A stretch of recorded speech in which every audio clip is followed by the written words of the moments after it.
Work experience पर इतना ही है कि आप कुछ बच्चों को घर में ट्यूशन दिया करती थी मुंबई में। यहाँ आपको एक पूरी क्लास को पढ़ाना है, पढ़ा पाओगी? बिल्कुल। मुझे मुझे बच्चों के साथ वक्त गुजारना बहुत अच्छा लगता है और खेल खेल में उन्हें इतना कुछ सिखाया जा सकता है। मुझे पूरा यकीन है कि बच्चों को मैं बहुत पसंद आऊंगी।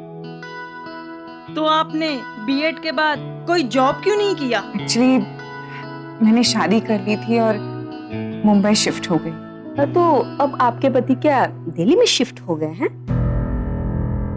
जी, मेरा तलाक हो चुका है।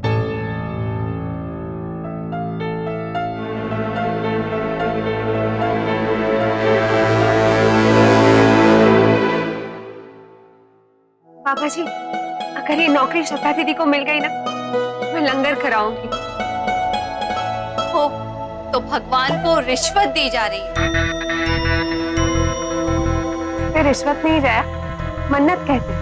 वैसे आप क्यों चाहती हैं कि उन्हें जॉब मिल जाए, ताकि आपके पति के सर से पैसों का बोझ कम हो जाए, है ना?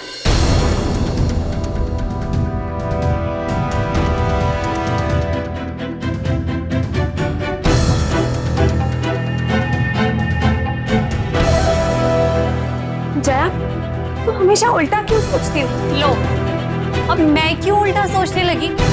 आनंद भैया के पैसों पे पैसे खर्च हुए जा रहे हैं। दीदी थोड़ा सा कमाएंगी तो बोझ कम हो जाएगा ना, इसीलिए किया ना आपने ये सब कुछ।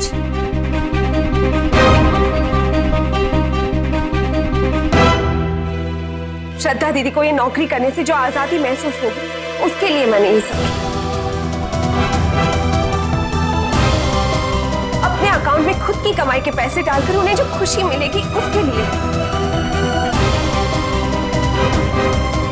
पूरे परिवार को मैंने मनाया इसलिए कि श्रद्धा दीदी जो करना चाहती है वो कर सके। क्या हुआ? मैं एक डिवोर्सी हूँ तो मैं डिस्क्वालीफाई होती हूँ? रहने दीजिए भाभी, ये सब ना कहने सुनने की बातें हैं। इन्होंने ये सब इसलिए किया ताकि आनंद भैया को पैसे ना खर्च करने पड़ जाए श्रद्धा दीदी पे, और उन्हें इंडिपेंडेंट इसलिए बनाना चाहते हैं ताकि बाद में उन्हें घर से ही आउट कर दे और किसी को उन पे शक भी ना हो।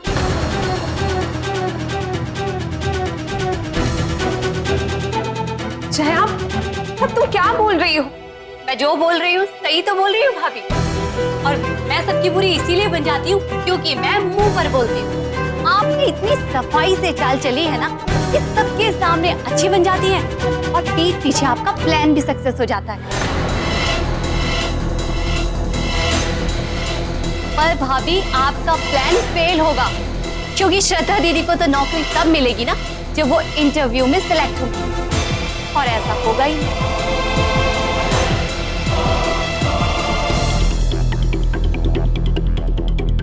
अगली बार जब आप टीचर जॉब के लिए ऐड देंगे तो जरूर मेंशन कर दीजिएगा कि तलाकशुदा औरतें अप्लाई ना करें।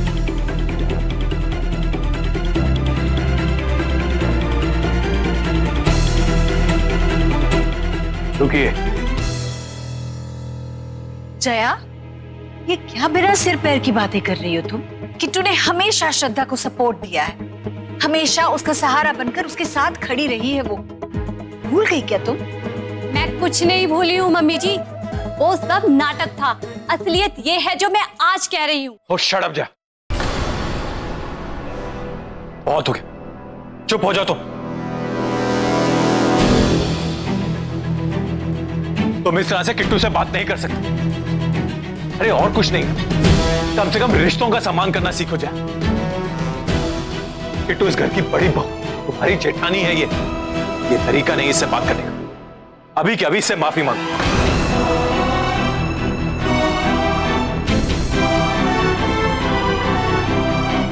तुमने सुना नहीं आनंद ने क्या कहा? पापा जी प्लीज रहने दीजिए ना। जया ने बोल दिया जो उसे महसूस हुआ, उसकी गलती नहीं है। किट्टू, ये इस तरह से तुम्हारा अपमान नहीं कर सकते। माफी तो इसे मांगनी पड़ेगी। क्या माफी मांगो। जया को किट्टू से माफी मांगनी पड़ेगी, अभी और सबके सामने।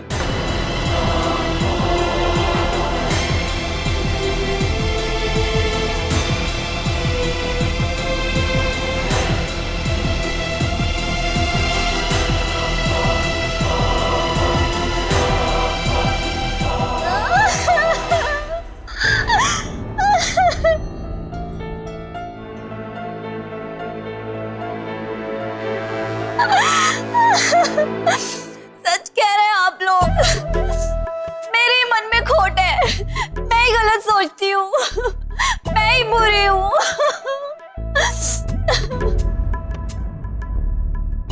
मेरा ही दिमाग खराब है। अच्छा जया, जया बस रोना बंद करो। जया, मैं बस इतना कहना चाहती हूँ कि जब किट्टू हमेशा तुझसे इतने अच्छे से पेश आती है, तब सबके सामने इतनी कड़वी बातें उसे सुनाने का क्या मतलब है?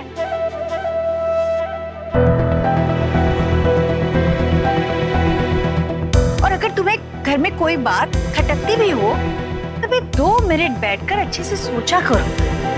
खुद ब खुद सब सवालों के जवाब मिल जाएंगे तुम्हें।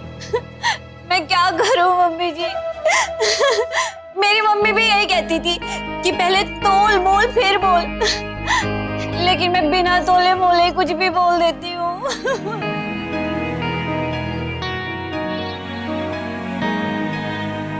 अब देखिए ना कितना ज्यादा बोल गई मैं। भाभी प्लीज मुझे माफ कर दीजिए, आइंदा से ऐसी बातें नहीं करूंगी, कसम से।